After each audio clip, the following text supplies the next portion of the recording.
Another peculiar little plant that can brighten up early spring and early March, but again is little known and partly unknown because of its rather peculiar name. And this is Oemleria cerasiformis, which is quite a mouthful, as I readily accept. And this is a plant which the flower looks a bit like a cherry, but it isn't a cherry, or possibly you could argue the flower looks a bit like a ribes or a currant, but it isn't that either.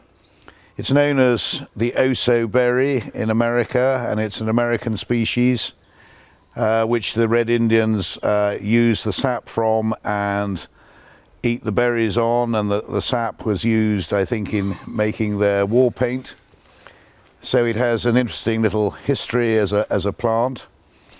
And it's very easy to grow, and it suckers. So it's one of those things that suckers away and fills up a corner. It's perfectly happy growing in complete shade. And the leaves come just as the flowers are going over, which I think gives a rather attractive and pretty effect. And the stems bend over nicely, so it's a nice plant to have beside the path.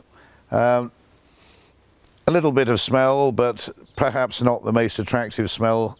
Might share that in common with some of the ribes, which smell foul, although they look very pretty. But it's a welcome little addition to a dark corner in the garden. This plant has been here for years and has spread massively. It makes it look much bigger than it would be in your garden. It does have berries in the autumn, but they're fairly insignificant. And really the beauty of the plant is in something else that flowers way ahead of the season, and is something perhaps that is not very well known, or not as well known as it should be perhaps. Just look at it with a bit of sunlight catching the top of this bush today. That's really a very pleasant show.